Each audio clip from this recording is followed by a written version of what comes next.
our show. Welcome back to this platform. I'm your guy, the Beton, your B2B and B2C network builder, multimedia entrepreneur, coach, mentor, crypto investor, among other things. Today, we are back with the immigrants' journey in Finland. Those who have lived in Finland, they're going to share their, their life, their story, how things have been with them ever since they stepped their foot in Finland. We started the first edition last year, and this is the second edition. And in this edition, we're going to bring some guests to you guys, so you can learn from their experiences as immigrants living in Finland. And those of you who want to come to Finland in the future someday, of course, you are welcome to listen, learn, so that when you come here, you know how to go about your activities, or you know who to connect with in the first place, or before you get started, or before you get started with your application, be it student or job or whatever thing you are coming here to do. My guest for today is an awesome lady, mother, sister, parent. I mean, I came to discover her recently, and she's someone who have been doing a lot to promote our community, to build the immigrant community here in Finland. And it's kind of sad that I didn't know her back then. I mean, all this while I've been living in Finland, I've not come across her. So I think this is not good for me. I was telling her earlier at the backstage, but let me not talk too much. Let me bring her here so that you guys can get to know more about her. Her name is Ogechukwu. I don't know if I pronounced that name well, but forgive me. I'll just go with Eneh, if it's okay. Good evening, everybody. Hello. So, how are you doing today? I am very fine, thank you. I'm happy to have you on this second edition of the Immigrants' Journey in Finland.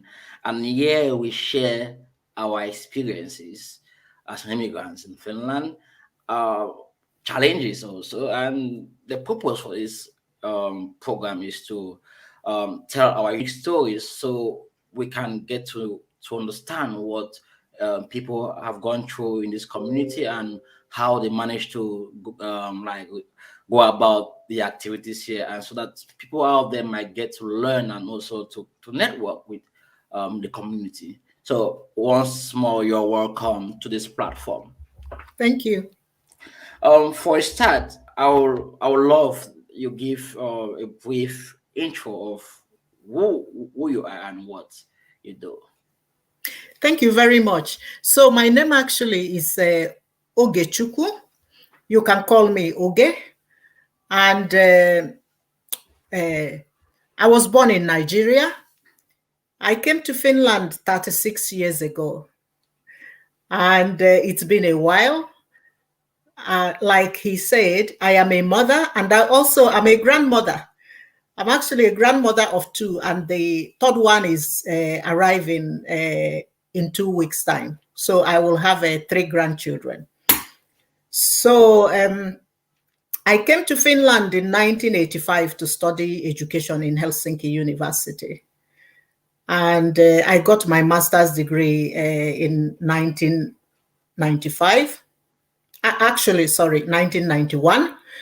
And also, I started to study my PhD at the Helsinki School of Economics. So I did international business and marketing, and I have done most of the courses, but I didn't do the thesis. Okay. Okay, that's awesome. I mean, you have been living in Finland for more than 36 years. Yes. Wow. That was before I was born. Before you were born. That's beautiful. My son is 35. Yeah. So you are literally my mother. Yeah, my son is 35. My daughter is 32. Wow. That's before I was born. Fantastic. you Yeah. know, it's amazing that you started your journey as an immigrant in Finland 36 years ago, and that was when I was born. So as you begin your journey, I started mine as well as a as a newborn baby, Yeah. right? I tell you something. I usually liken my Finnish experience that the first day I arrived in Finland, 1985, I started to walk the forest of Finland. Wow, So it meant that I have gone so far in the forest of Finland for 36 years. wow, So I am very, very happy and more than happy to share my experiences with my fellow Africans. wow, wow, wow, I wow, have I came here single. I got married in Rock Church in Helsinki, and I got my two children here. So that I had the experience of kindergarten, primary school, secondary school, university, marriage. Both of them are wedded, and then they are in family. So I have experience of life, and I am very happy and very willing to share it because in Igbo land, we say that a tree does not make a forest. So I want people from African background to come on board so that we can build a forest. Because when you build a forest, it's very difficult for somebody to strangle a forest than a tree. okay. It's true. It's very difficult for someone to strangle a forest. I mean, that's a wise word from you. Now, I mean, you came to Finland back then. Like, I don't really know how to. Usually I ask of my guests their experience 5 years before now. But looking at what you have, or when you came to Finland, I should just say you came to Finland when there was, I think you were one of the only black people, in the street. So Yes. what was that experience? The first day you entered Finland, or that you landed in Finland. What was your experience? I must say that I arrived to Finland in August. I think it was August 1985. It was a warm day. So I was very excited because arriving at the Helsinki airport, it was really amazing. Everything was clean, and I met the persons who came to pick me up from the airport. I entered into the car, they drove me. So I moved immediately to the students' apartment, the Domus Academica. Nowadays, Yeah. I think they call it HOAS. But during that period, it was Helsinki University students who usually were the persons who got the apartment. So I was living in the center of Helsinki. And 2 weeks after I arrived to Finland, I took the entrance exam to the Faculty of Education in Helsinki University to start to study education. And I was told, because I came to Finland with a student's visa for 3 months. So the embassy of Finland in Nigeria told me that if I failed the entrance exam, I will not stay in Finland. Wow.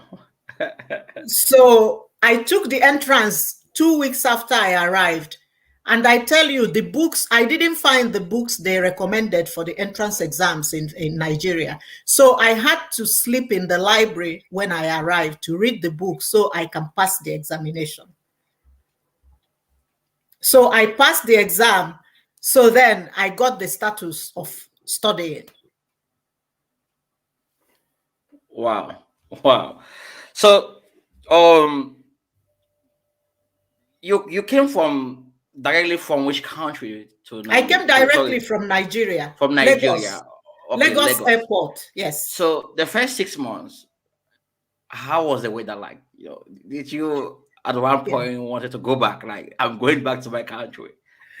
Actually, I went back. Okay. I came, like I said, I came in August. It was warm, it was shining. I could use my summer clothes with which I came from Nigeria. And there were some students that I met from the international church, Rock Church. So they were taking me around, showing me Stockman, showing me the streets. But then in November, it started to be dark and cold. So I started to feel very lonely. So, and during the Christmas, I realized that the students' apartment, the students' building, everybody left to their parents. So it was very quiet and very strange because Christmas in Nigeria was a time when everybody returned home and it Yeah. was like a carnival. People were going on the street, children were dancing, and everybody was celebrating. But the students' apartment was very cold.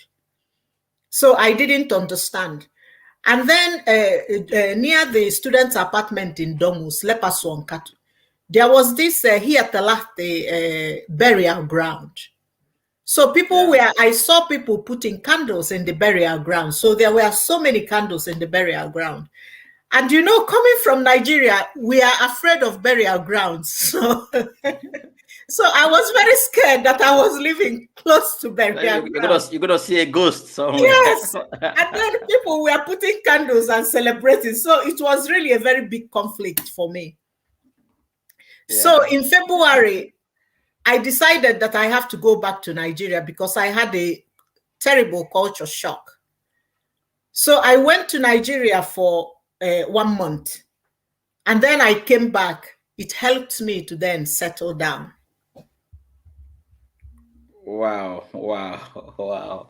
That's awesome. That's awesome. Yeah. Now you came to Finland. I think back then there was I think there wasn't too much like construction or development back then in Finland. I presume. Yes, Why? there were not. Okay, so did you have someone like who guided you around? 'Cause I think by then, the roads or the environment was not really accessible like how it is now. So did you have someone who took you around, tried to help you, show you places, or Yes, you were just on your own? no. I had a friend, a Christian lady who was living in the student's apartment and she was studying theology. Her name was Tola. So we actually met basically every day. And I cooked my Nigerian dish and we ate together. We went out. She was telling me she spoke English. So we were keeping each other company. She took me to places. But during that period, this whole place in Campi, where you have this hotel, 5-star hotel in Campi, it was a ice hockey hall. It was a ice hockey field. There were no houses there. All those houses in Campi were not there during that period. And the only transportation we had was the tram. We had the tram and few buses. And in the shops, you can only buy potatoes and carrots. There were not lots of vegetables and different kinds of food. So it was really completely a different Finland. Okay. Mm. Wow. Now let's move to the next phase. Yes. Working in Finland. Yes. After you arrive in Finland as a student, I believe you wanted to work, like to make money and maybe take care of, if your son is 35 years old, you rather have to take care of your son, like you came not only to study but to an extent to change an environment, a different place where you can move on with your life. I want to believe like that. Of course, everyone have different reasons why they live in other areas. But now, how did you manage to go about getting a job in Finland, and was it so difficult for you? Actually, during the time I was studying, it was not difficult to find a job. I remember the summer when I just walked, I walked physically, and I went into Intercontinental Hotel, which today is called, nowadays the name has changed. It's in Mannheim in Tier. I don't remember what name it, but during that time it was Intercontinental Hotel. So I walked into the hotel to the reception, and I told them that I wanted a summer job. And it was possible. I just discussed with the person in the customer service, and then they took me to the housekeeping. So I got the job, and I was a housekeeper. And they constantly called me because during that period, there were lots of internationals staying in the hotel.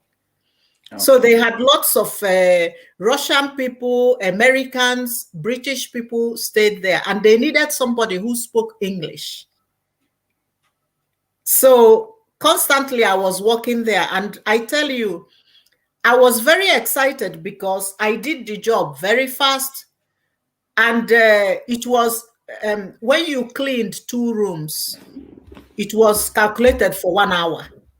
Wow. So I would go there for 7 hours to work, and I would finish my job for 7 hours in 4 hours, and still do 3 hours and get paid for that.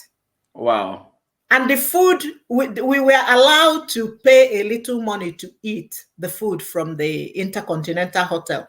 And I tell you, I had the opportunity to taste delicious food, and I was so happy every morning to go to work. Was it so expensive back then? It was not expensive because for the staff, we paid a little money to eat the food. And then again, the Americans, they gave lots of tips. So when somebody checks out, they would leave some money for me, or they can leave some watch or earrings or stuff. So I got lots of things free, and I really enjoyed the work. Okay. You know, looking at your experience living in Finland for all this while, what would you say are some challenges that you have gone through in terms of integrating into the society, and also looking at what other immigrants have faced? I don't know, what do you think are some common challenges that you face throughout your existence in Finland, and that you've seen similar situation with other immigrants living who are in Finland? I want us to talk about the timeline. Okay. Because that timeline in the 80s when I came 85. So that timeline between 85 and 90, Finland was completely very good, because there were very few Africans, and mostly the Africans I knew those period, they were students in the university, because during that period, Africans didn't come to Finland as refugees. The very first African group that came as refugee were the Somalis, and they came in the 90s. And those ones that came early 90s, they came from Soviet Union. So it was during that period that then things began to change. Okay. But otherwise, before then, it was quite easy to get job in English. I actually worked also in the kindergarten while I was still studying. And they promised me that as soon as I graduated from the university, that they want to give me a permanent job. Okay. So it was really, you didn't need to. You are saying that like right now, so without finish, it's difficult to have a job. But back then, without finish, you could have a job. I studied in English. I didn't study in Finnish. I did all my courses in the university in English. But during that period, it was possible to have a job without speaking Finnish. Okay. And I worked also in the University of Helsinki as a program manager. Sorry? But in the university to have a job finish, I don't know much about that. But throughout my experience living here in Finland, I think the language is one of the main barriers that is prohibiting most people to, pursue the career. I don't know, like how you have experienced that, but there are so many people who have experienced that here in Finland, and as a result, many feel so discouraged and want to move out of Finland. But we're gonna come to that anyways. And one of the reasons why I'm doing this program is to encourage people who are here, who are looking for opportunities in their careers, that they can, do something to get like the lives that they have always wanted for themselves and their family. Sorry, I had to cut you short because I had to stress on that point.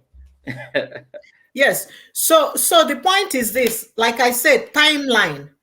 So when the Somalis started coming, so they started doing this family unification. So a lot of people who were not educated started to come. And of course, Finland started to protect their jobs. And that was when the Finnish language became a very big issue. Wow. But otherwise, before the 1990, you just walked into a workplace and introduced yourself, and then you could start the job after 1 week or 2 weeks.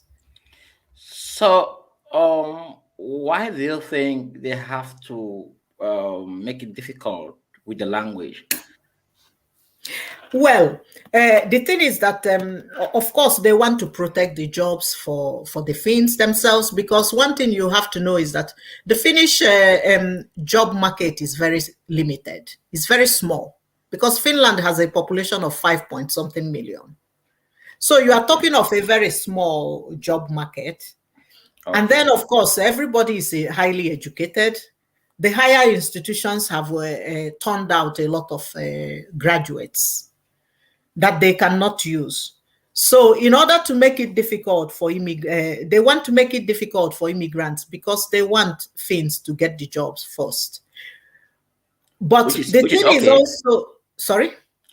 I say which is reasonable, yeah. Yes, but the thing also is that we need to encourage ourselves, because when I came, I thought that when I got my master's degree, I will go back to Nigeria and I will become the commissioner for education, because there were not many women who had master's degree from University of Helsinki.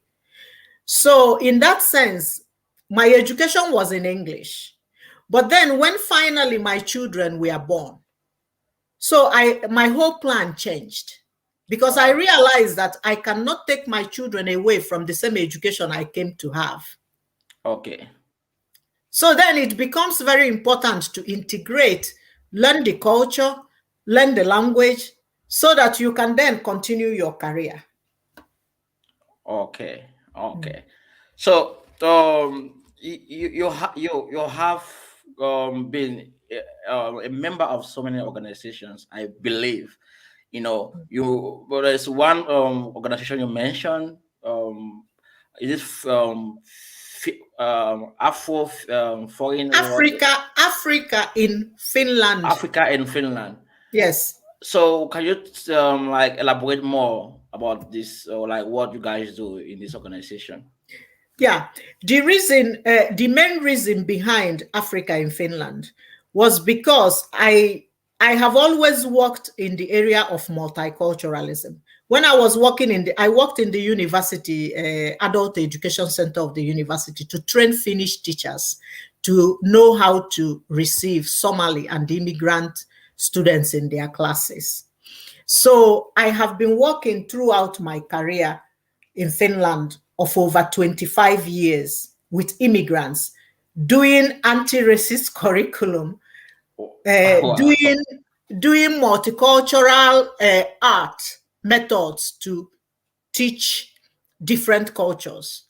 So I realized that I needed to develop an association for Africans who would like to integrate and learn the process of working on the same platform with Finnish people. Because I realized that quite many Africans we graduate in English in the universities, and then we think it's impossible to get the job we graduated from. Basically, what I did was that I started writing articles. I was very active. If you Google my name, you will see lots of articles I have written. I started to write articles explaining the things that providing solutions using my skills, the education I studied, the multiculturalism. So the media started to interview me. So I have been teaching teachers how to receive foreign kids in their class. I have been teaching kindergarten teachers. I have even taught nurses. Wow. So I have a wide variety of different groups. And then I joined politics. So I have contested 4 different elections in Finland. I have contested municipal election 3 times. And also I have contested European Parliament election once.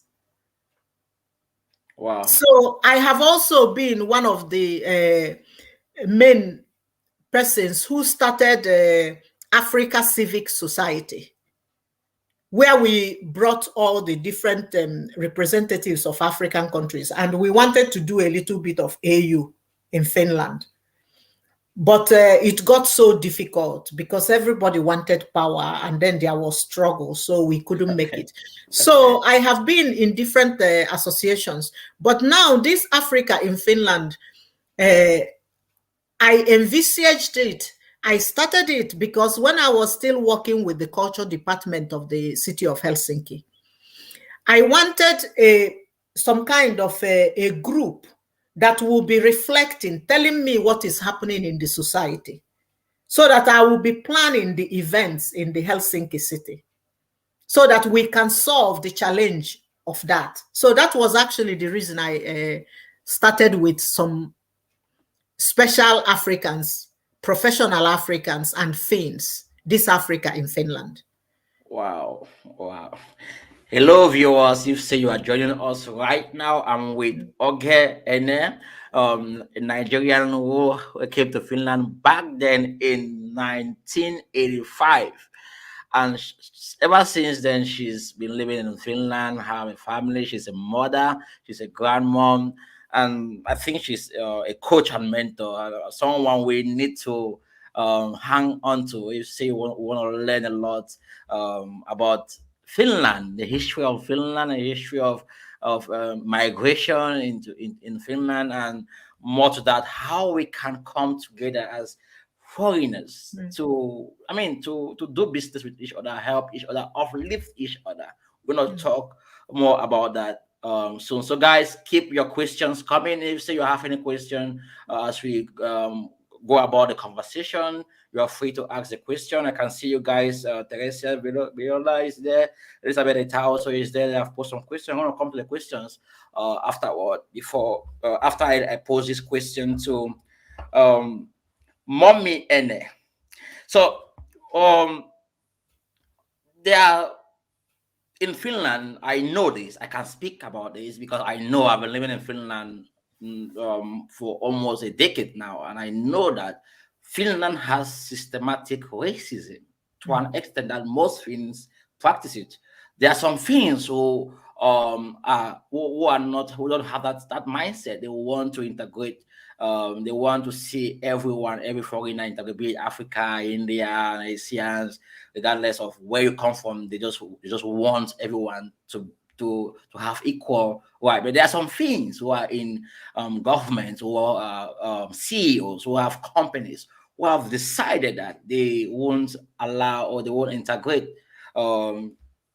immigrants in their works, in their organizations.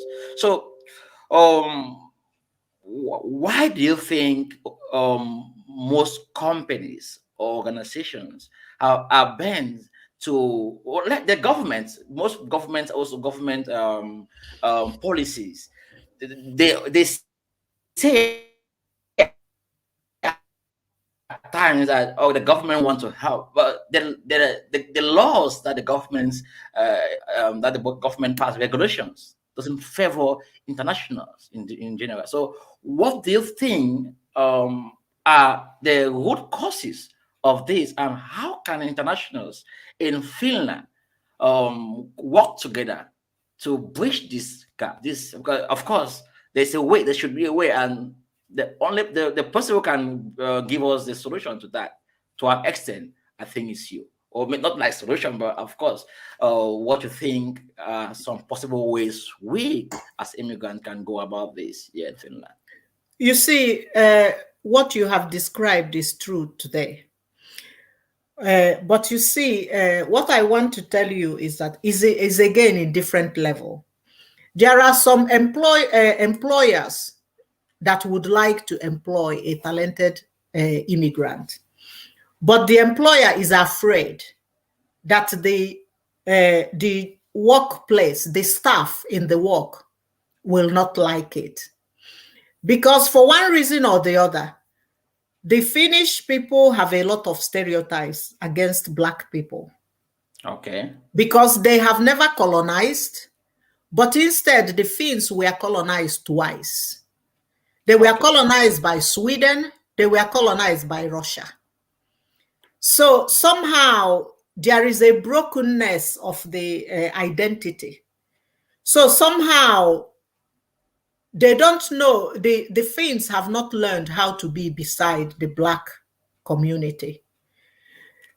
Finnish people have read a lot about Blacks in America, Blacks in UK. And if you watch, when the book by Michelle Obama was published, a lot of Finnish people were rejoicing. Oh, Michelle Obama's book. They even wanted to invite her to come and give a speech.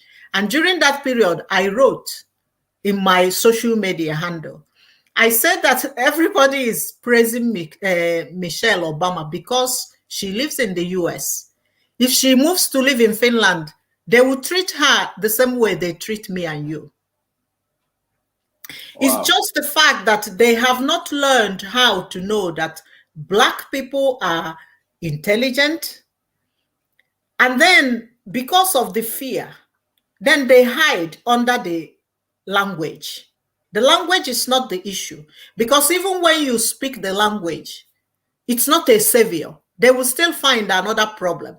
At some point, they will start doubting your professionalism, despite that you have been to the same university where they graduated from.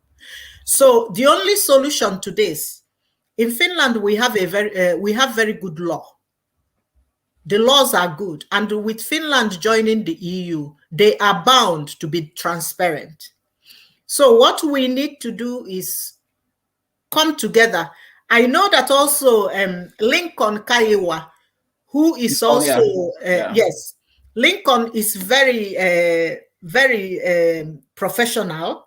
And I know that once he contacted me and he was saying that we should have African Academic Network. We need to work together. We need to brainstorm together. We need to begin to make statements together. And then we go out to speak together. Then we challenge that here we are. We have gone to the university. We have certificate. We want job in that profession that we have studied. But as long as we continue to backbite each other, and when one person has a job, we are jealous, and then we go behind to take like a chicken project that will not even pay for our transportation in order to speak bad about the other one, we will not get any place, because it's like divide and rule. Okay. So we need to build a solid foundation where we elect persons and we brainstorm, and then we have idea. And with this idea, then we can bring our Finnish friends who really want us to progress, so that whenever they require that we have to make the paper in Finnish, then they can help us to translate it. And then we begin to do issues. And at the same time, we begin to learn the Finnish language and the Finnish culture by going to theaters, going to cultural events, keeping our dream alive, not allowing our dream to die, and spending time with Finns, professionals of the same level, joining the association. I am a member of Lions Club. And in the Lions Club that I am a member, I am the only Black person there. It's not always easy, but then it gives you the opportunity to see what is happening, because in Lions Club, many of them are professionals. So you see how professionals work and what kind of space you have. So that's the way to go about it. Just to be clear, you are saying this out of experience, and not only that, you've studied racism, and you understand how this works. Yes. So can you share with us? I mean, how can I know that I'm being systematic? Like the system is against me systematically. How am I gonna know? Like, should in case I come across something like that, how am I gonna identify that this is part of systematic racism? Let me explain to you. Because at this point in time in Finland, we need to stop talking that Finland is really democratic, because we have not achieved a level of participation in the parliament, not in the board of the different cities. So we need to use quota to bring persons who can negotiate, because when majority culture members sit and they are discussing things that concern me, they don't know my life. They don't know what I'm interested in, because the idea is not that we do not have our identity. The idea is that I can be a Nigerian Finn and choose my Nigerian culture that I want to preserve. But it's me who decides. And then integrate into the Finnish culture that I like, at least not being drunk in Vapude. Okay. That's not my choice. Yes. Okay. So this is what we have to do. We have to continue to speak out that we need representation in those places where the planning that concern us are done. We need a representation. For instance, if we all join this Africa in Finland now as members, we sit down one day, we discuss the strategy to plan what kind of presentation we want to go to send to the parliament, telling that here we are professionals of this and this. We need a job. What can we do? Because in Finland, if you do not organize yourself as an association, as a person, you are not able to make anything, because everything is about a group of people. And the same thing we can do, for instance, in politics, I tell you, in Finland, usually, after election, the political parties are not active anymore. But as soon as election is coming close, they start to recruit people. And when you have like many Africans in different pockets of political parties, they are eating each other's votes. Wow. Because at the end of the day, they are getting small votes, and they are not getting any vote that lead them to the main thing. Wow. And some of that thing is strategically also, it might be strategically planned. Because the idea is that when you don't get the vote, because in democracy, it's the number of votes that puts you to the position. So when you don't get that number of votes, you cannot be there, but you have collected the vote for the political party to be able to get places for the ones who had more votes. So that's how it works. Okay. So now, I mean, looking at what you just mentioned, what if I come up with a project, an organization, and or this kind of system take that away from me?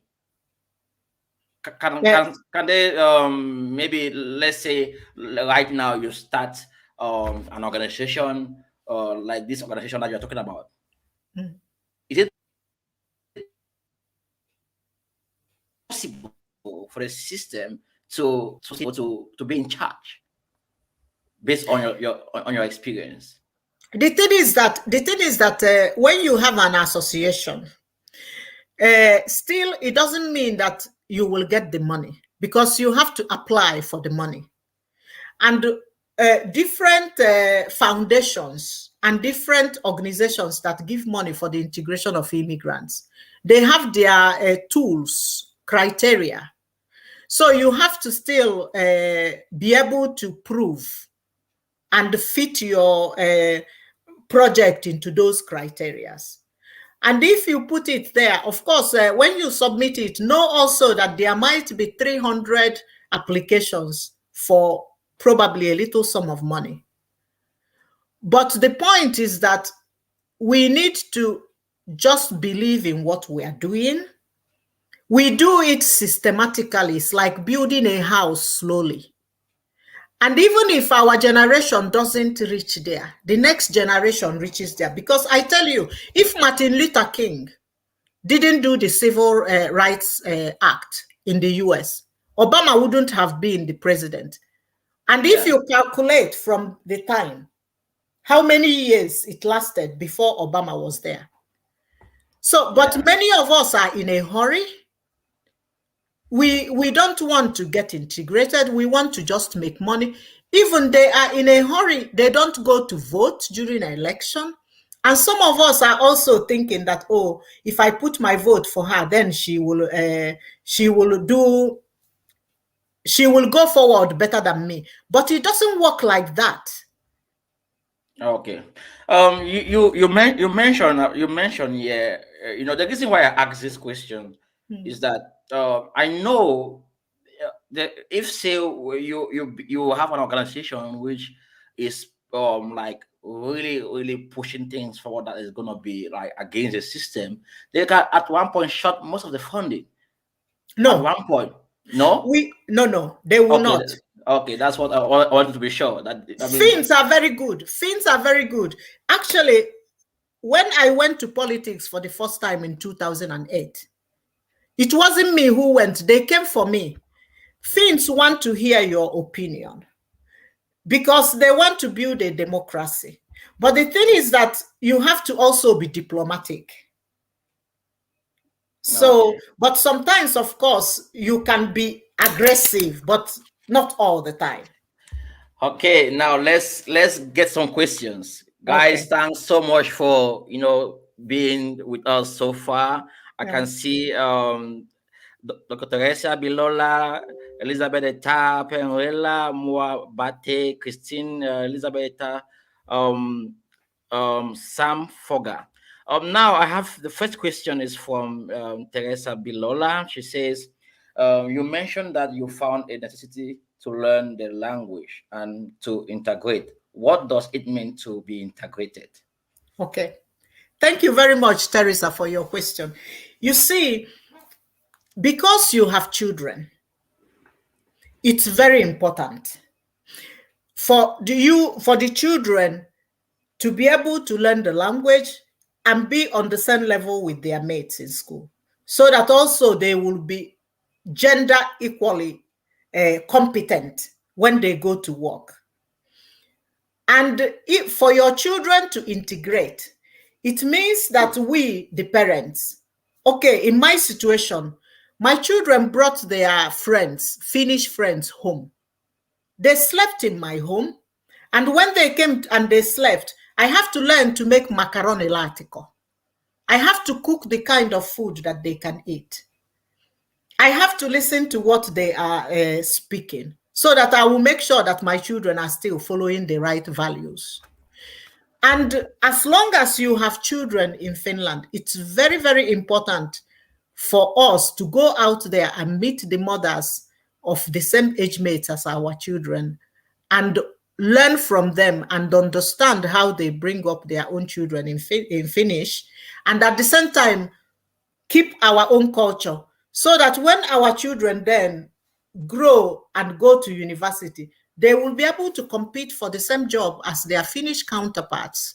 Because if we keep them only in our own culture, then it means that they will not also integrate as us.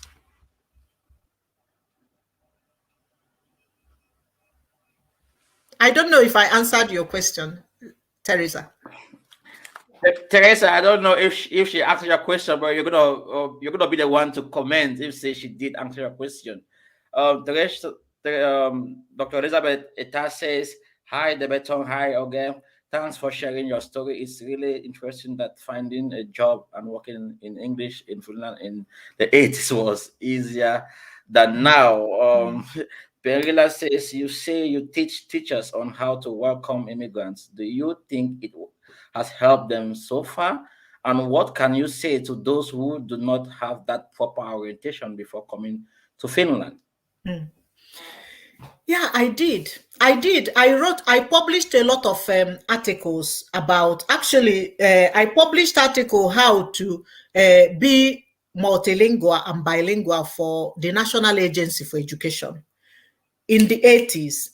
And then I actually published an article also for the same national agency about why they should not use the word nekere, because Okay. the Negro's history is from the United States, that Finland doesn't have that kind of history. They should not use the word, because the Negro they are calling is destroying the emotional life of our children.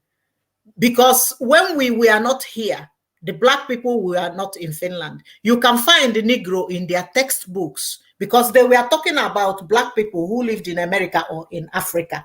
But now when black people are living in Finland, it is not nice to call our children Negro.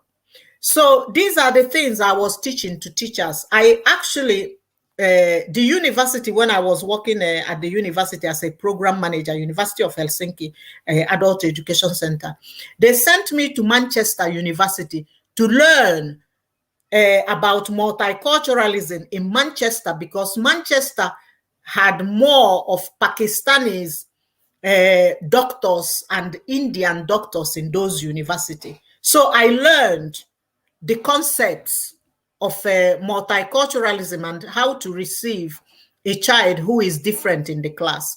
And during those 80s and 90s, that was my job in the university. So I did a lot of publications, which you can still find with my name.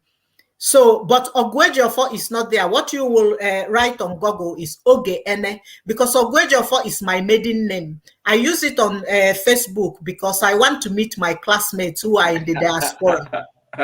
Okay. I don't know if that question was answered for more, but what the difficulties you face. I think she has mentioned some of them, but can you just short what Our children, yes. When my children were in school, they were blamed for every conflict because the teachers don't have the tools to handle it. And not many teachers want to go to class. Even when the education department organizes courses, some teachers just make up their mind that they will not go. So they will scapegoat the children, especially when children probably are not reacting like the Finnish children. And for boys, Finnish school is very difficult, even for Finnish boys, because the girls get more attention. And the teachers are more women who are saying that equal opportunity and feminism. So the Finnish schools are very difficult for boys. That's why I like Dr. Amin Keng and the idea of protecting the black boys, because it's really very important. Okay. All right, let's move to this next question. Christiana Terland says, "Wow, interesting discussion here. Thanks very much for sharing your thought and experience." Mrs. Oge. Christina says, "Resistance is truly still being felt despite the available integration strategies that we have here. You are really strong and determined." From Penrilla Rita. Savgod Door says, "You said you work in the university. Please give your experience." I was supposed to ask a question about your experience in, maybe you should use this opportunity to ask. You have worked in universities. Mm. So, what was your experience back there? I was in the University of Helsinki Institute for Continuing Education, which is today called Palmenia. So I was there from 1993 to 2000. And I was a program manager for multicultural education. So I was doing this curriculum that I told you, anti-racism curriculum. I was designing the curriculum. I was training the teachers how to receive somebody who is different and how to actually interview the parents when they know that a foreign family is coming to the school. They should take time to interview the parents to find out the values that the family has. And then they will explain the values of the school so that there wouldn't be conflict. So this kind, and I tell you, I enjoyed my work at the university because when I arrived to the university in 1993, the head of the department was retired now, Kauko Hamalainen. He told me, he said, you know what, in the university, the language is English because university environment is English. But if you would learn Finnish, then you will be able to go far in your career because then you will gain all the discussions in the university. And because, of course, I was the only one there, it's always very difficult to be the only one because you really don't know who to share ideas with. But also it makes you strong because when you are the only one, you have to create your own survival skills. So I was in a team and we went training teachers. We were given different kinds of education. And also I received the education also in order to know what to train. Because you are supposed to be getting counseling as you are giving, you are receiving.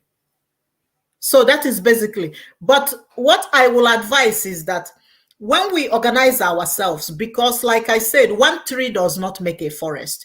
If we organize ourselves behind some kind of an organization or association, or if you want to join Africa in Finland, you can find our information on Facebook. We are on Facebook.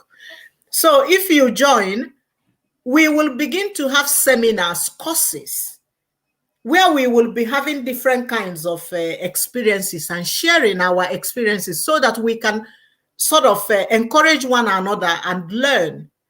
Because in this kind of social media, 1 hour, it's not enough to get a grip, something. Yes. So that's what I will encourage us.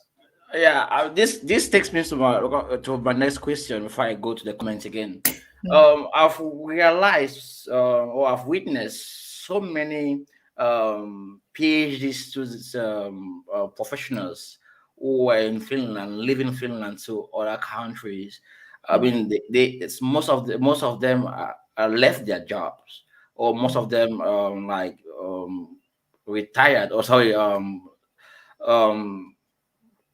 were sacked, right? So why do you think people or professionals after getting that education in Finland still are not satisfied? Is it because of the way the universities handle stuff, or they just want more opportunities outside, like out of Finland? You see, the thing is this, we also from Africa, and it's not anymore nowadays there like this in Africa. We think that when we study, we focus in the study. Some of us don't even have social life. So they just focus that they want this degree. And then they think that as soon as I am Dr. This, then I get the job, Dr. This. There is nothing like that anymore. And like I said before, the Finnish job market is very small. Even Sweden has a larger job market. And the Finns themselves are having the same degrees because education is free. So then there is so much competition. And if you come from, let's say, if you come from Nigeria and you are really an introvert, very intelligent, you have A level, excellent, but you don't know the Finnish culture, they will call you a nerd. There is no, everybody will be afraid of you because they will build a wall and they don't know what you know. So the only way is socializing. And that's why we have these Finnish persons in our association, we want people to come to socialize with them on working level. And then you learn how to be with a Finn. Because some of us who are married to Finnish people, when you live in marriage with a Finn, you learn from them how they treat things. And it gives you more confidence. It's the same thing when you work with them and when you learn to be close and do work on equal level. Then you know what kind of questions and what kind of way to. But there is, in Nigerian universities, the professors, they make even charms to try to keep the other one away from being head of department. It's the same competition. Okay. Let's move to the next question. Elizabeth Agboita says, it's really unfortunate that immigrants are hardly part of the decision-making process and implementation of things that concern them.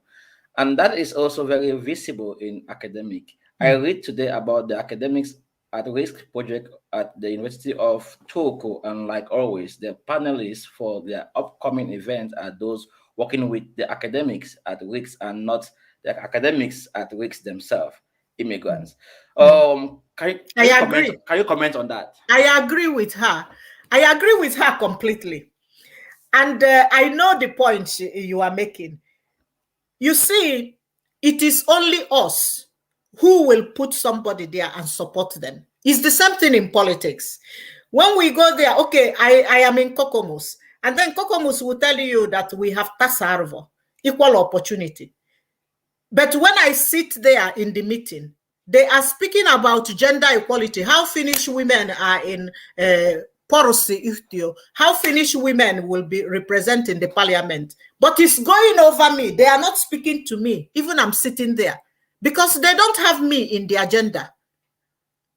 So that is why I started writing that they neglect the equal opportunity of Black people. We are here. And when they want to talk about Black people, they say it's intersexualism. I don't know what they call it. They put us into that category of handicap, what is it, this group, sexually sensitive and all this group. But black people, it's just the color of skin. When you take away the skin, the blood that flow in the veins is the same, and we are academically competent. So the only thing, power is taken, power is not given. In democracy, you take power, it is not given. If you sit down and you are waiting that when I am smiling and greeting Pivy, then after a time, Pivy will start to fight for me. It is not true. Pivy will fight for herself, fight for her cousin, fight for her grandchild. Exactly. And really think you are so nice, but come to my house and drink coffee and eat pola. That's it. You're right. I mean, you are sharing. I mean, you have wisdom. This is wisdom that you're sharing. We are the ones who should do it. And we gather together. We forget our differences. We bring all our potentials. There is nobody who is not unique. I cannot be a specialist in physics or biology or environment. I studied education. I'm only a teacher. So when we come together, we put our skills together, and then we start to run with it. Then we see things change. Yeah, I agree with that. Teresa Bilola says, hi, okay, thanks for that answer. My point with this question is, how do you identify someone who has integrated and actually feels like they belong? Is it language? What are the characteristics of someone who has integrated? My dear Teresa, I tell you, there is no measure for integration.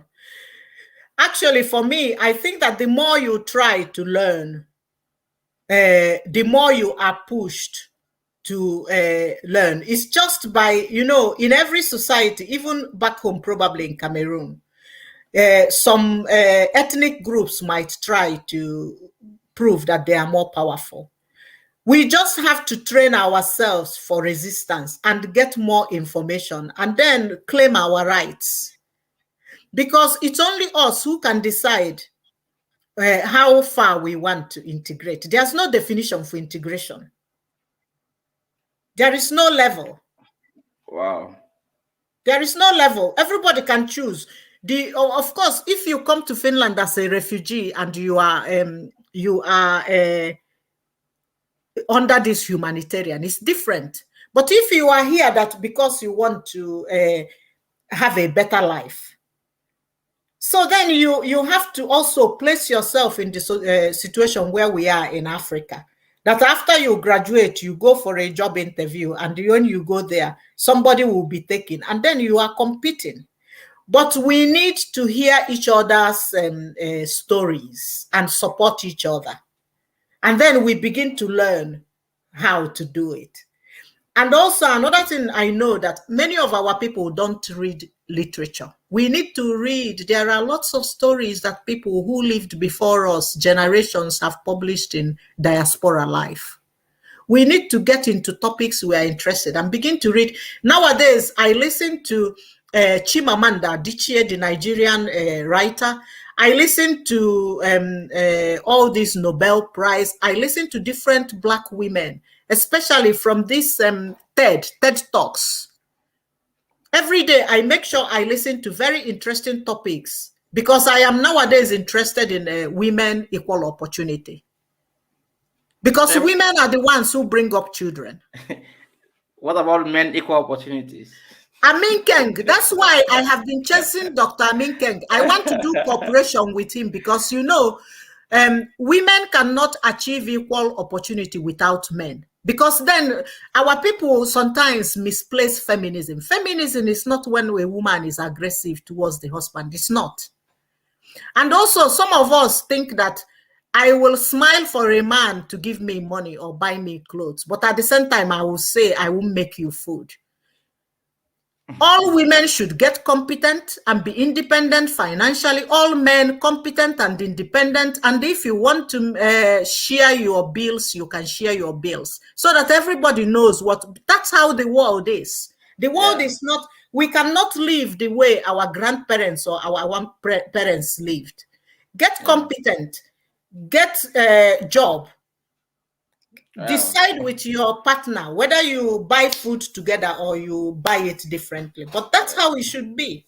Well, let me take more comments. Pengida say thank you. More about this. Thanks so very much for the answer. Honorable Obi West Ogechukwu says good point from you, madam. Sama Bibi Thomas says, okay for your input. Thanks, Obe, for your input. Pereira says, that's too bad. Oh, okay. I don't know what. Kate Michael, not Kate. Kate Michael says, pure truth.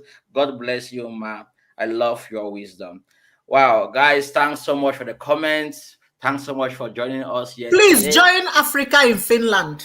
I would have loved to bring up the page, but I didn't. Anyway, they can find it on Facebook. Come together. Let's build together. Let's push. Yeah, I agree totally with what she's mentioning here today. We need to work together. I've learned a lot. I don't know about you, but today I've learned a lot. The mindset, if listening to people who have had experience talk about most of the issues that immigrants or internationals face in Finland, precisely the African ways, what they face. And I think most of our main challenge that here in Finland is the lack of collaboration, the lack of promoting our own, the lack of supporting your own without competing with your own without trying to bring them down. You can compete with somebody without bringing them down. You can push someone without taking away food from the table. And what I understood from this conversation is that we can never get that position of power if, say, we don't get to that environment where we can make decisions. What our communities, what should go to our community, or how we want to be treated as Africans, and also the way the Finns or other should I say non-Finns look at the African ways. It's more of the fact that they don't understand the culture, the history of Africa. And thanks so much, madam, for coming here today. If say you are to mention, let's say, last word, what will you say to the viewers who are listening to you right now? Together, we have to make the change that we want to see. Nobody else will do it for us. It's only us who will do it. And we have the possibility because we are living in a democracy. Okay, guys, you can go and follow her on LinkedIn. That's her LinkedIn profile, Ogechukwu Eneh. She's a storyteller, educational professionals, African integration in Finland. So you can go to connect with her on LinkedIn. If say you love what you've got today, do share this with your network. You might never know who can be inspired or want to connect with her someday. I think she's someone I have to be so close to, like to get Thank you. to learn a lot on how to navigate the system. Tomorrow I'm gonna have another awesome guest by name Dr. Babila. So he's gonna share his story as well on this platform. And if say you are out there and think you have something to share on this platform with regards to your journey here in Finland as an immigrant, then you are welcome to reach out to me so that I can bring you here as well. Thanks again, madam, for being part of the show. Until then, guys, see you tomorrow.